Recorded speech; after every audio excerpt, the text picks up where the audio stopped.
Welcome in to the Storycraft.cafe podcast, live hangout, whatever this thing is. We are here and we are happy to have you join us. I'm joined by Sam G, as I was the previous episode, and Sam has been so gracious to kind of co-pilot with me on this project as we explore, dabble, and explore prepping for NaNoWriMo, which is, Sam, it's 2 weeks away.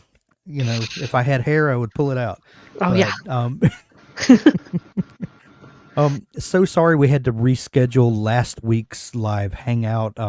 We had a new baby in the family, and my first grandson was born, and so we had to Every, dip out for that. And everyone apologize for happy that, and but healthy.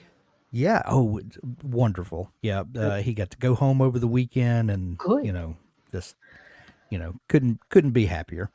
But today we're going to talk about the plot grid, and Sam and I kind of had some laughs about this last week because we're both pantser-ish. I kind of blame mine on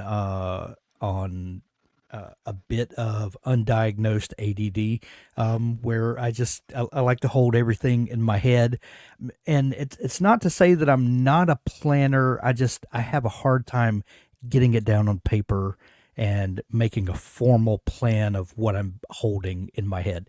So one of the shining features of Dabble is the plot grid, and for someone like me, this is a great tool to use to get those things out of my head and onto the screen, and to have some order to the chaos. And Sam, you said that you kind of have pantserish tendencies too. I Would you call do. yourself a firm pantser? I'm more of a planter. Gotcha, gotcha. I will plot some of it out, but for the Yeah, majority of my book, I just kind of let the characters take me where they go. yeah. I like to think of it in terms of kind of like planning out a road trip. That I know the destination, I know where I'm going. I just don't know exactly how I'm going to get there. Sometimes we may take some detours, but the end destination is always the same. I have met some people that don't know how their story's going to end, and they're just writing into the dark, and I appreciate that you could write with the kind of confidence that the ending will come when it needs to. But I tend to kind of know where I'm going. I just don't know how I'm going to get there. Oh But yeah. you know, hopefully, the plot grid is the tool that will help us to solidify some of that. Jacob, our founder at Dabble, did a walkthrough of the software about a year ago, and we have it on video. And I thought this would be a fun time to let Jacob explain to us about the plot grid. And so I'm going to play a video of Jacob walking through the plot grid. There are other features on there, but I've kind of moved the video up to where he starts talking about that. I thought we would watch together, and then we would experiment and kind of play with it. Does that sound good? That works. All right, I'm going to pop it up on the screen here, and here we go. Extra book out of the way. Let's Can you go hear ahead that, and Sam? talk about Yep. Dabble's Okay. plotting tools. Now, this is something that a lot of you that are pantsers, seat of the pants writers, might be like, oh, okay, I can check out now. But it's important because once you finish writing, you can still go back and you can build up your plot after the fact, figure out what happened where, and be able to then look at your story as a whole and figure out where it's weak, where it could be improved. Plotting is important, whether you're a pantser or a planner or plotter, and you do it in advance. It's important for everybody. It just depends on whether you're doing it before or after, or a mix of both.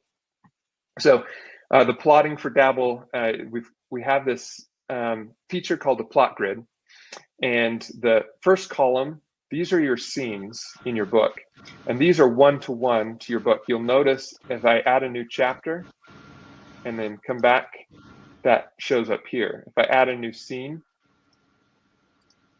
that shows up here. And I can even add new scenes in here, and they show up over here. This scene is that scene. This card is a representation of that scene. And if I delete that scene, it deletes it from the book. Now, you'll notice it's not in the trash. If the scene is completely empty, we try and just throw it away so that you don't have a trash full of empty scenes, empty stuff.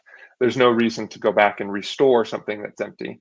But if you do have something in the scene, scene name, even if it's just the title, a description, any writing in it, if you delete it, it does send it to the trash. It asks you, are you sure? And then you can always restore it from the trash. There it is. So this first column represents the scenes in your book. So as you scroll down, you're going through the book.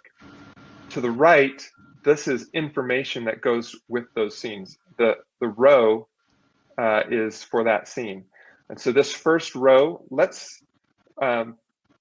originally I built this for subplots, for other plot lines and things. But the great thing is that you can use it for anything that you want to track with your scene. So let's go ahead and call this one timeline.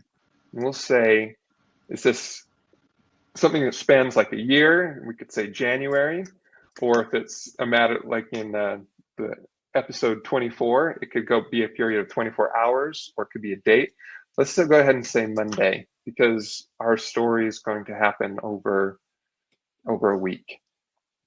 And so we could have Monday, and this one will also be on Monday, money. And then this one will be on Tuesday.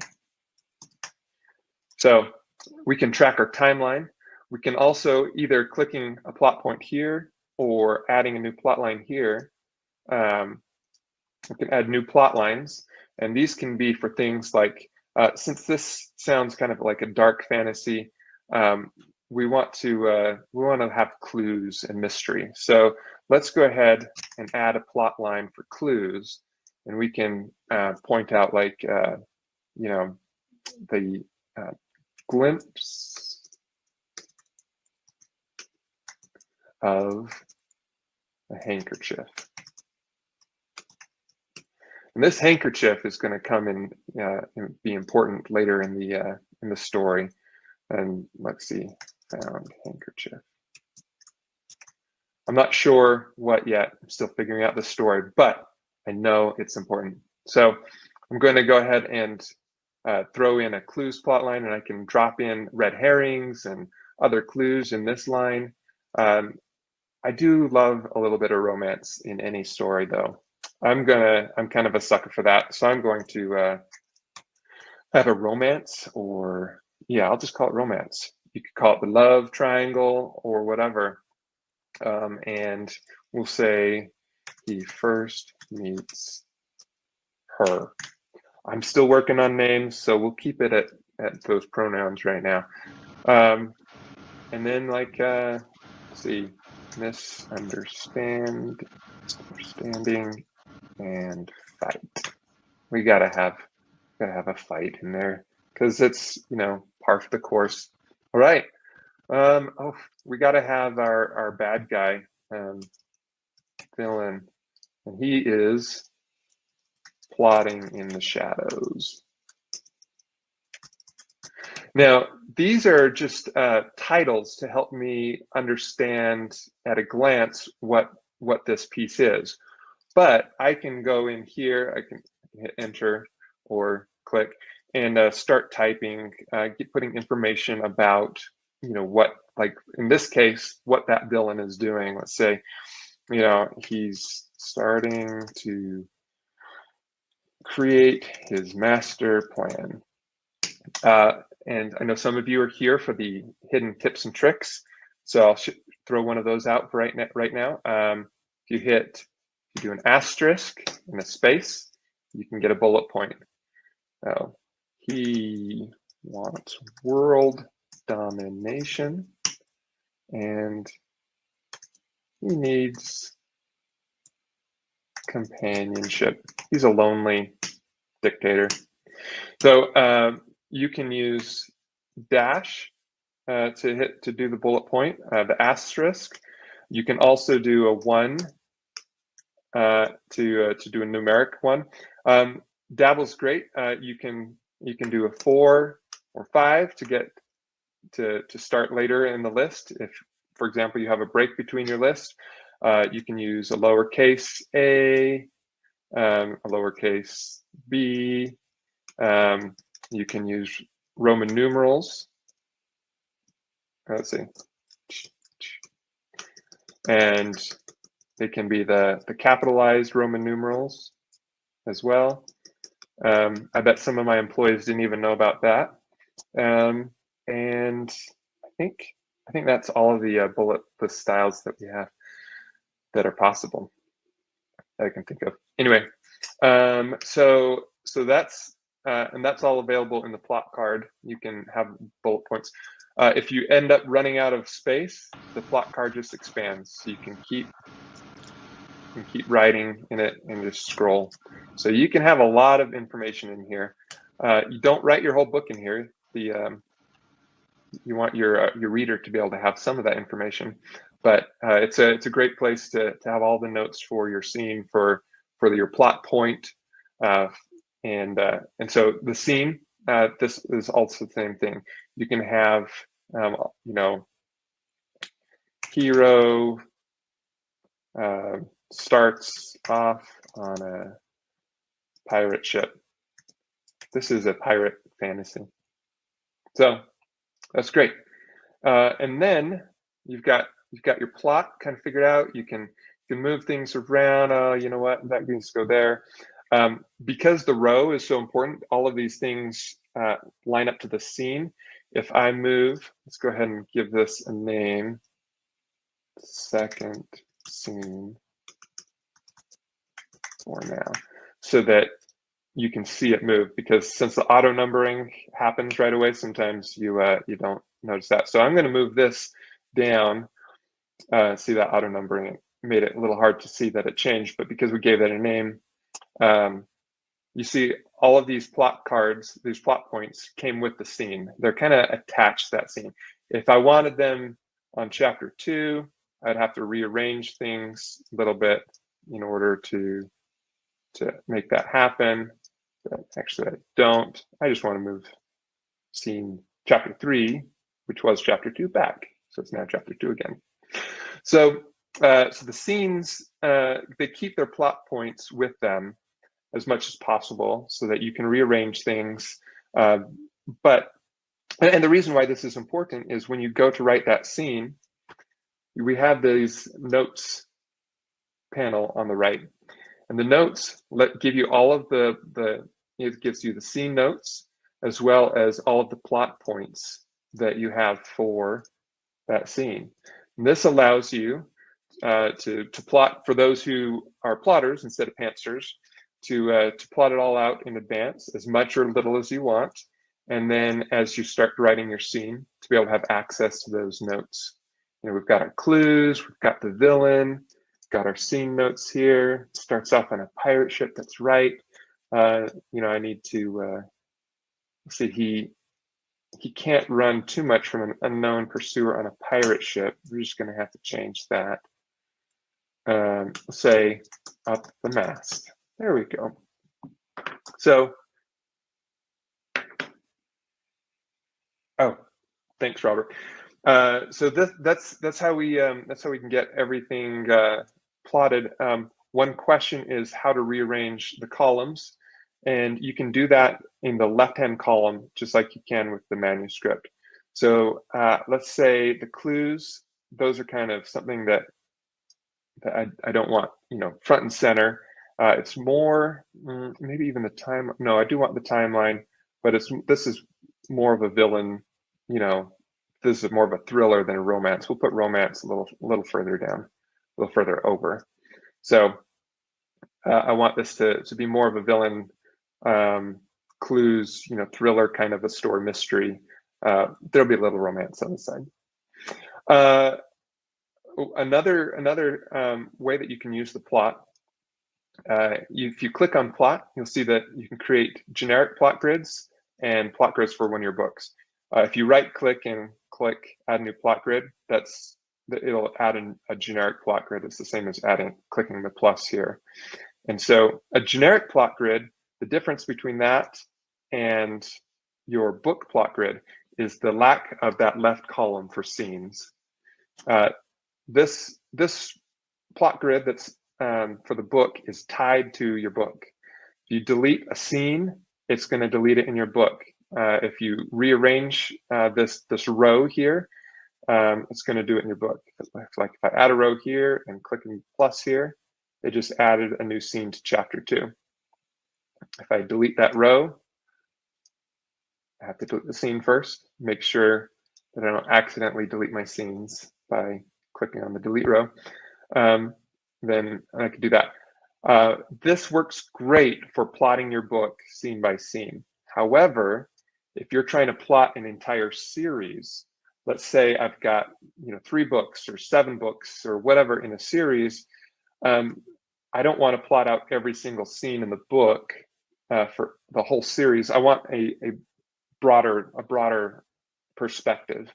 So we can still have the same, villain and romance, and maybe even some clues that are cross book, but we could say like book 1 and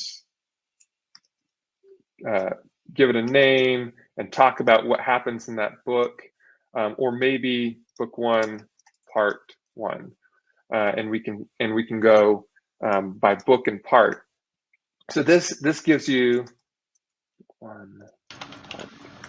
this gives you all the flexibility to be able to do whatever you want. It's not going to attach to your book or manuscript, but you can play around with plot ideas and figure out how you want things to work across your series. You could also create a plot grid for an individual scene that is maybe a key scene. Maybe you're at the end of your novel and it's you're trying to do that storm the castle, the high tower surprise with that Jessica Brody talks about and Save the Cat Writes a Novel. Little plug for that. Great book. And so you might final scene, you might just plot out the final scene and some of the things that you want to happen, because there's a lot that happens in that. So and also if you don't want to tie it to a book, you can still plot it out as if it was going to be for the book, and then once if you're feeling good about let's say this is I know we have romance, let's just call it love so it's a little different, so we don't lose it when we drag it. But if you do plot something out like this in a little more free flow structure, and then you want it in your book, you can then drag that plot line there. It won't have any gaps like we can leave here, because it won't know what lines up with what, but you can get it in there, and if there are supposed to be gaps, then you can drag them and fill it out how you need it to be, so that something that you plotted outside of your novel can then be brought into your novel. But we already have a romance, so I just deleted it. And finally, with the plotting, if you do want 2 for your, let's get rid of this final scene, for your book, you can do that. You can have more than one. You might do this if maybe one plot grid is for kind of the main plotting stuff, and this one might be for character arcs. So we can say, you know what, let's call our hero Robert. I'm going to call him Robert. It's a great name, don't you think? So we're going to, starts off weak and ends up strong. This is the most generic arc you can get. How's he weak? Is he weak muscularly, or does he not speak well with people? But we'll figure that out. That gets it in there, and then we've got the plot notes, and those plot points show up even though they're in a separate plot grid. We've got two plots for the same grid. It's got the name. Let's go of the book. We can overwrite that. Character arcs. So there we go. Then we can have one for each of our characters. So there you go. That is plotting. A couple more things just to point out is you can look at the timelines or the plot lines individually and see them in one flow and work on them. You can even look at your scene cards that way and look at them in one flow. And so that can be helpful. Oh yeah, and then we'll get to story notes. Okay, and then one more thing with plotting that may be helpful is the manuscript view. This is not under plot. It's manuscript. If you click on manuscript, it's going to show you all of your scenes in your manuscript. And let's go ahead and create a few more chapters in here. So it just wraps around from left to right, just like you'd read in a book. If you've got multiple scenes, one thing that this view can be super helpful is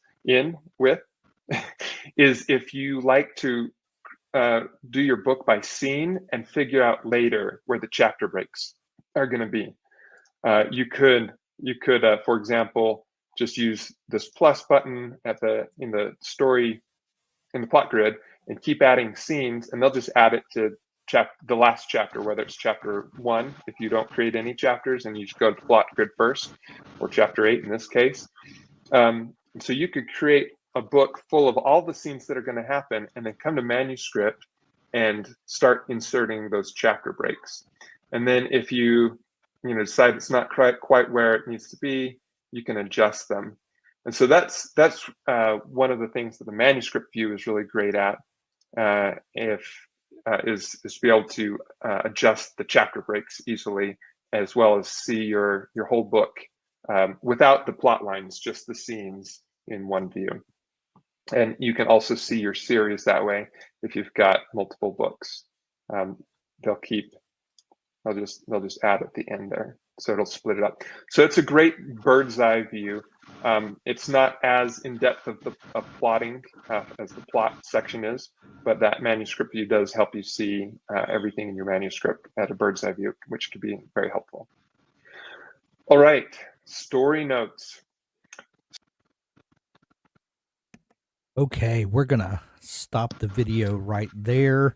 Thank you, Jacob, for showing up unbeknownst to you for our podcast. That was a recording from earlier that Jacob did, and I thought, if we're going to explore the story grid, let's have the guy that created it show us about it. So that was fun. I hope that you guys got a lot out of that. I know I do. Since I'm not a natural plotter, I have to refresh myself on these, but what a great tool that is to use.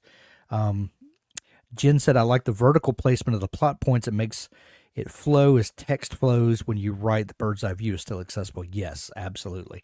And glad that you got something out of that as well. Let's pull up our project that we started last time, and let's look at, if you remember last time we created this brainstorming folder, and we put a little text file there for ideas. And we started with just kind of the big concept of Tolkien elves, and what could we do with that? And then we came up with, what if Tolkien's elves aged into the modern era? And then we started thinking of like a of what's the word? An urban fantasy.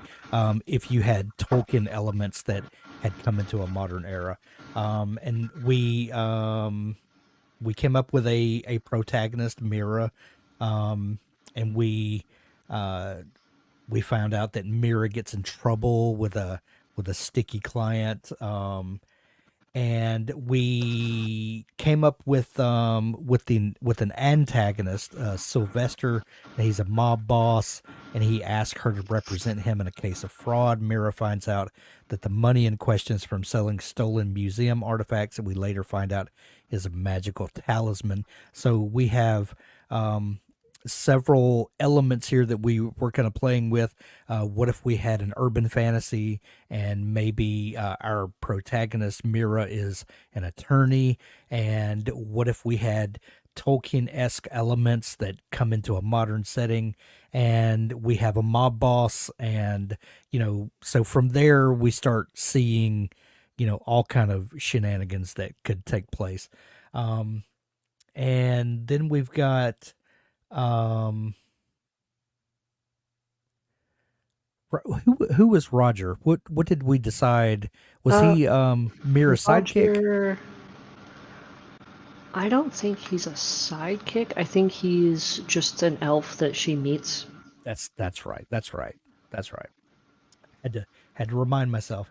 And then we under the world building, we decided that there should be a cafe, Mira's law practice, and then the other world. The cafe, if I remember right, Roger was like a barista at there, and this I is where. think that's Cindy. That's right. That's right. So we need to add Cindy to our ideas folder here, just so we don't forget Cindy. God forbid. All right, so we've got a place where we're kind of tracking notes and ideas as they come. So now let's pop over to the plot grid, and if we so we've got what are some plot lines that we want to track, Sam? We Let's see. Mira, let's see, Mira's law practice. Let's put that as a so we can kind of track when she's there, and maybe some elements of how that's working into our story. What else could we track? The Cafe, yeah. Oops. Did we just do that over each other? I think we did. I'll let me just the cafe. Okay, I'm gonna stay out of it. I'm gonna let you go to the next plot line. Let's see. There's the law practice, the cafe, the plot points. There's a romance in there somewhere, if I remember right. There is. We can add romance there. Let's add a plot line for Sylvester, our antagonist. Just so we can kind of track where he is in the story, and maybe any subplots that develop from him. Oh, that's 2 lines. That's fine. I feel like this one. How do I move it? There it is. Should go there. Yeah. All right. Okay, so we've got Mira's law practice, we've got the cafe, we've got Sylvester, our antagonist, we've got a romance subplot there. Okay.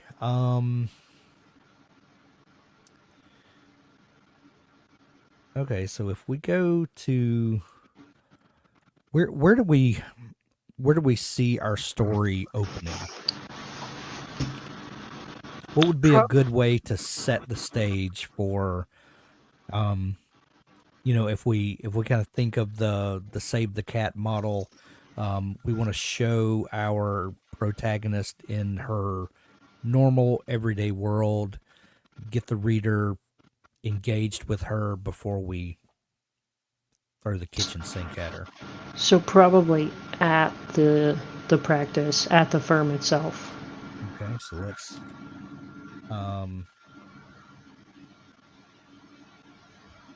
all right. So we'll have chapter 1, scene 1 at Mira's law firm. And typical day at the office if we can. Whoop.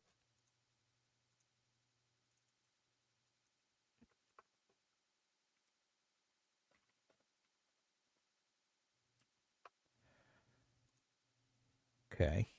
And we don't want Sylvester to show up in the first chapter, or at least not the first scene. So we'll kind of drag him down. The cafe is not there, and have we decided a romance subplot and who will be the other the other half of this romance? I think supporting Sean. Sean was his name. Okay. All right. So is Sean a co-worker? Does she meet him somewhere else? I guess, do we introduce him in the first chapter, or does he come later? Probably come a little later. Okay. All right. So we'll drag that down. So in the first scene, let's add a column for characters. And we may decide this is redundant later, but we can have Mira in the first scene. Maybe Mira's secretary. Maybe if we need, an ancillary character to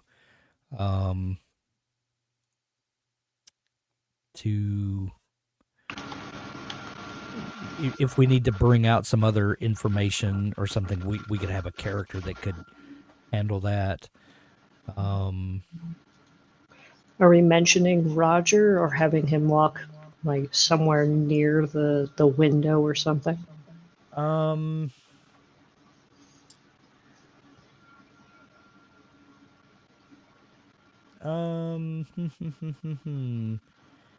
Yeah, maybe Roger, our elf detective,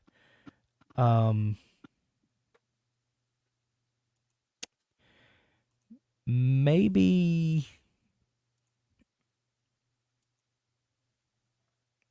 he works, maybe she employs him to do investigation. So let's add him just so we can kind of track that he would be there. Okay, so we've got a typical day at the office.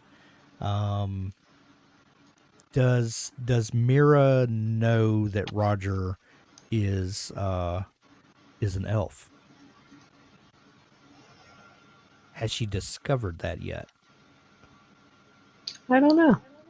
How common knowledge would elves be at this point? Right. Well, I would think that, and I'm just spitballing, so tell me if you have a different idea. But I would think that if we're going with the idea that, at the end of the Lord of the Rings, the elves went off into the Grey Havens and they kind of become obscure and hidden from the world. So they exist, but not. It's not common knowledge, and they kind of show up when needed and try to not be, not make a scene of themselves. So I would think that he's hidden, and maybe, here's an idea. If we have that Sylvester has made has stolen some artifacts that turn out to be magical artifacts. Maybe that's where Roger reveals his true intention, or his that he has to use his magical abilities, and reveals to her that he's not just a PI, that he's also um, An elf. yeah. So um, maybe we don't know exactly where this scene is going to be, but we say um, um, Sylvester is dealing in stolen artifacts, and um, now is Mira representing him? What is her relationship to I him? Is it? think that's what it was Yeah, yeah, Mira's representing him.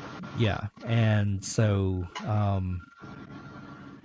okay, so if we're gonna um, Mira defends him uh, against theft charge, or however we want to.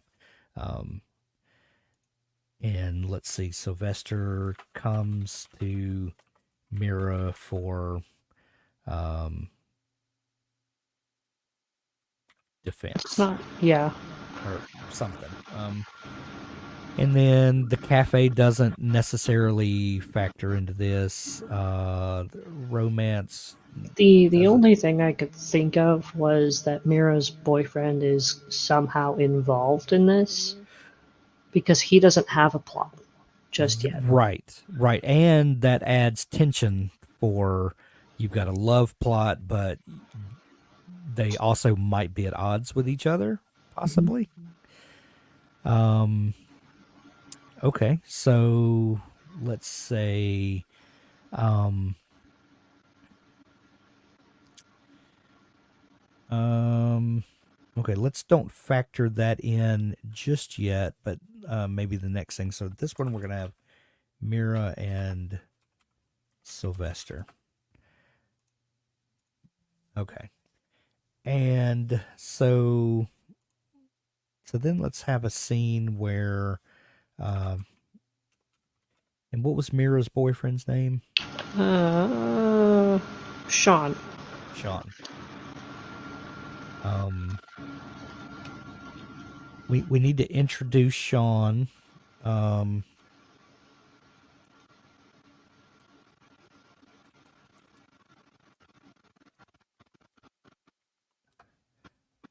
so we can introduce their relationship. Um, About him? Not really. what's that? Oh, do we know anything about Sean? So, Well, we don't yet. But what are your ideas about Sean? huh? I can't really see anyone who works in a law firm trying to date someone else who works in a law firm. Yeah, yeah. Um, what? What if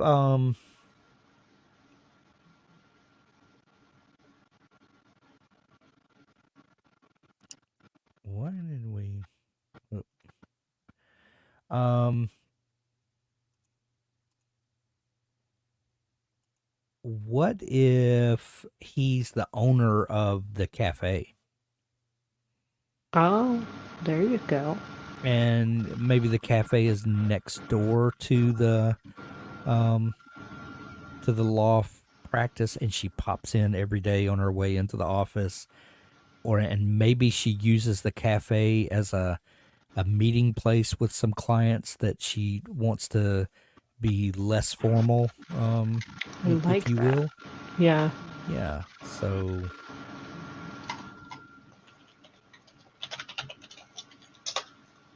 Next to.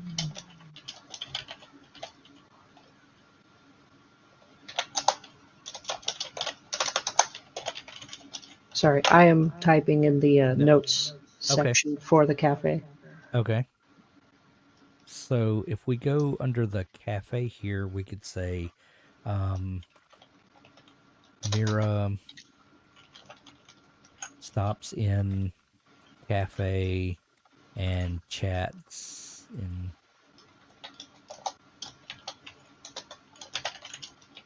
with Sean. And we may move this around in order, but I'm just kind of putting things down as in the romance column we could say Mira and Sean, or we could say Joe beginning of relationship. So maybe they know each other, but they're just kind of starting to feel the waters out. Maybe they're not committed per se yet, but it's maybe in the flirtation, Beginning stages. yeah, so we can kind of play with that. And then maybe we don't want to delete that row, but maybe we just slide this um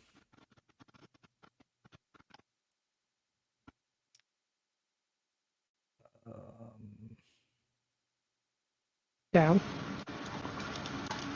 well, I was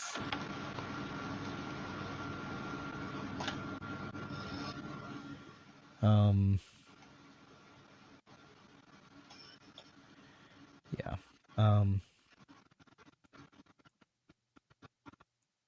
Yeah, like that.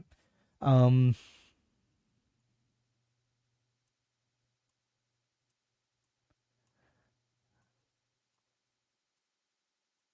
we kind of rearrange that kind of that order.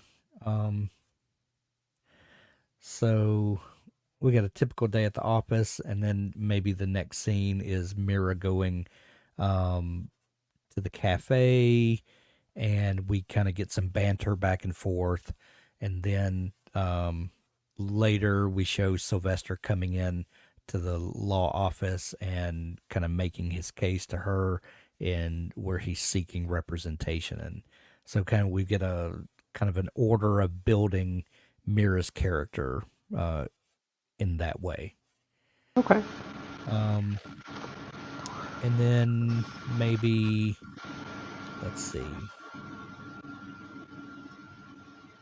So we need to introduce Roger, our Tolkien elf. So we could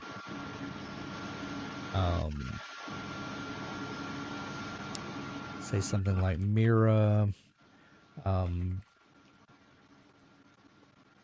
contacts Roger for a job. And we could say Mira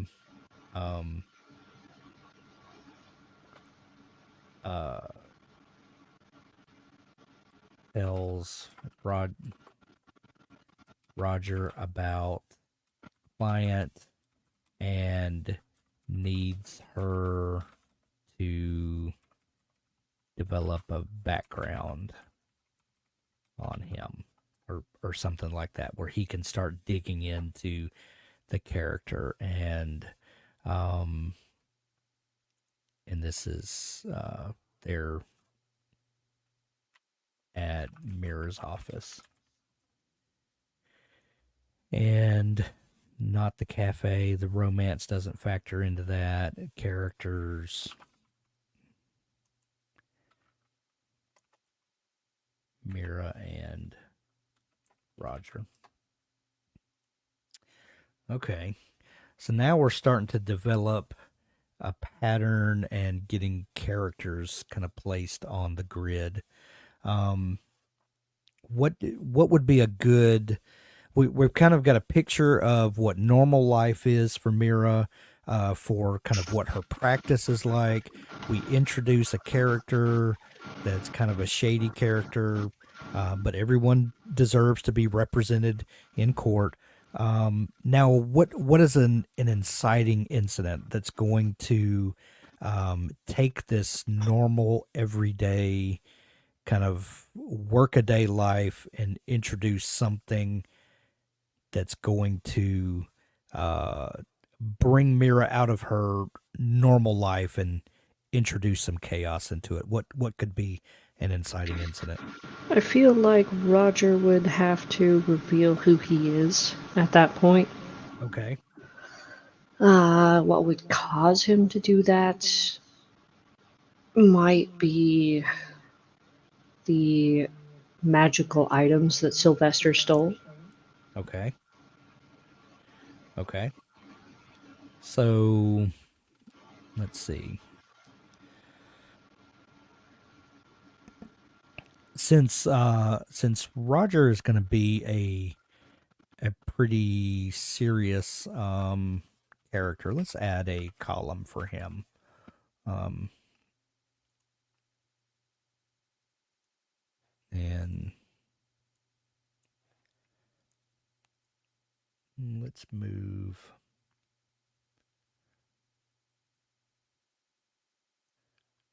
him about right there. So,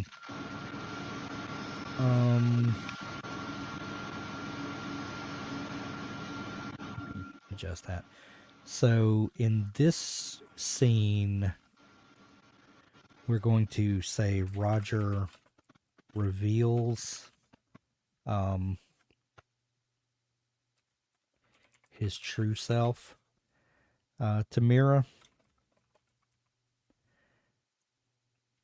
and that's gonna should that be at the law practice? Uh, Probably where she's a Okay. little, she feels a little more secure and safe Okay. there. So we'll just say at this. Ooh, would help if I put my fingers on the right keys. Okay. And we're gonna say that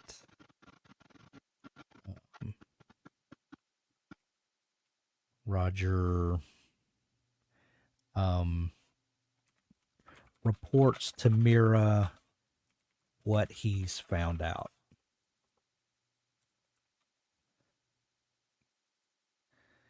And Sylvester's not there. They're not at the cafe. This doesn't have anything to do with the romance. And we're going to say this is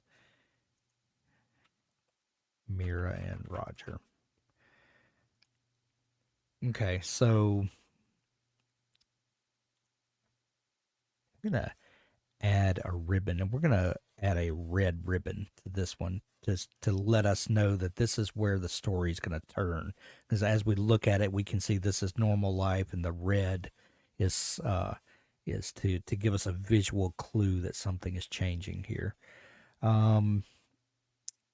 Okay, so after Rogers sort of reveals himself and his nature to her, then maybe Mira is taken back and needs some time to process all of this. So maybe she goes to the cafe and has maybe she has a dinner date with Sean planned, and she gets to um, talk about the problem that has come up, but in a way that she doesn't reveal. Um, she doesn't blow Roger's cover, but kind of talks in code, if you will.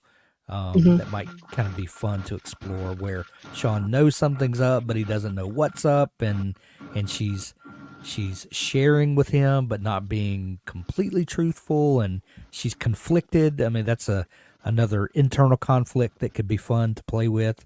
How does she be open with her partner without giving Being open. away, without being open? Exactly. So maybe that's let's say Mira dinner with Sean, and it's going to be at the cafe. So let's say dinner date. And let's add a column for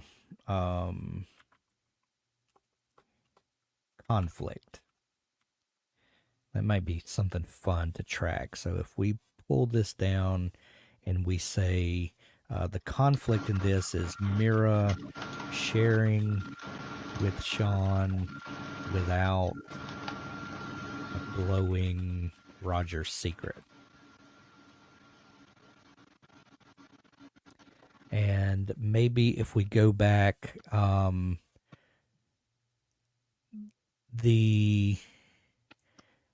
maybe the conflict in that very first scene is Mira having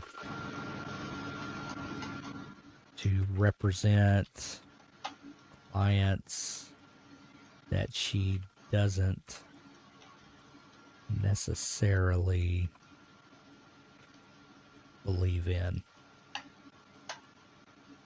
That's a hard one. What's that? That's a hard conflict.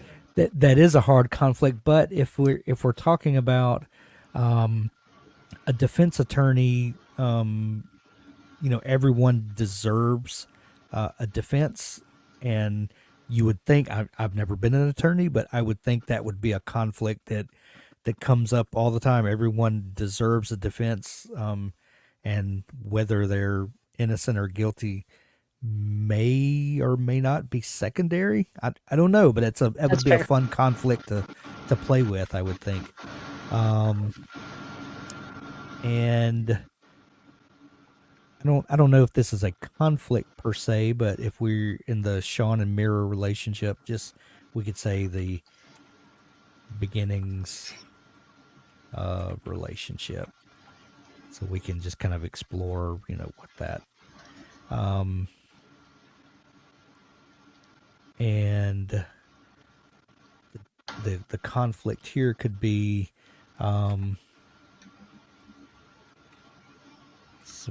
Sylvester needs an attorney, but Mira is not convinced that she wants to represent him. She knows something up. Yeah, like, or she suspects that he is not being truthful.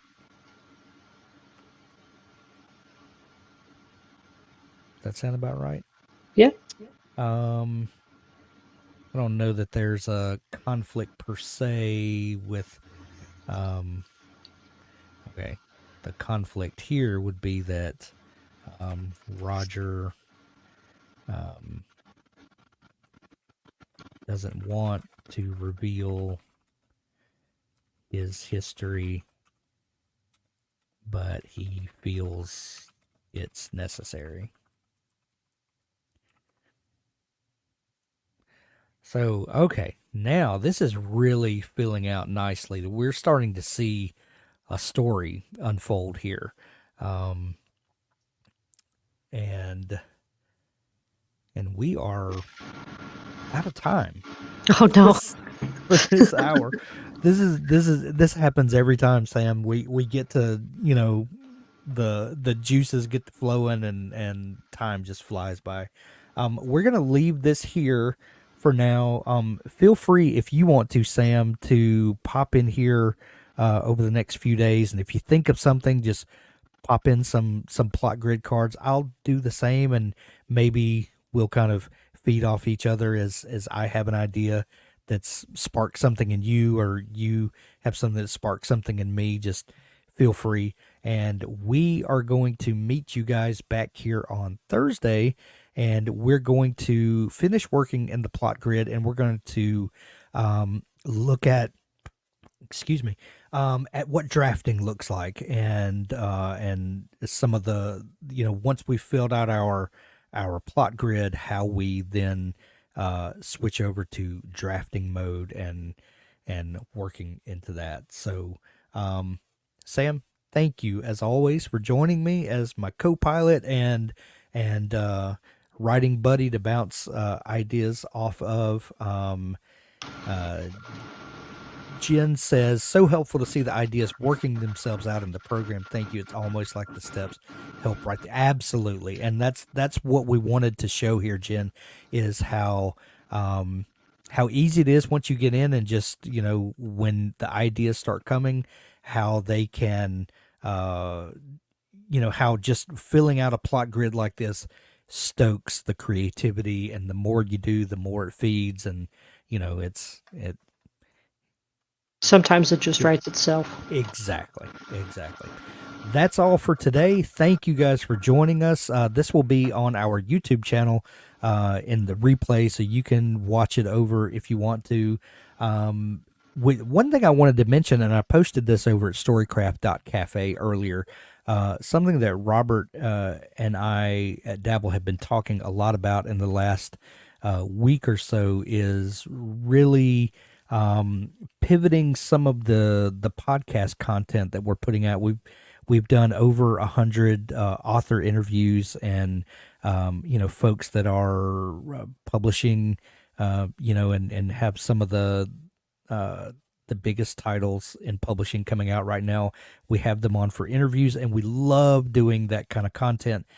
But we know that doing educational content and kind of how-tos and walkthroughs and different things like that of different items is also very helpful, and people get a lot out of that. So if you get a chance, go over to storycraft.cafe and just pop in a comment as to what sort of content you would like to see. So and we appreciate those comments, and we take those seriously. So thank you all for joining us. Sam, thank you as always, and we'll see you guys on Thursday. Thank you.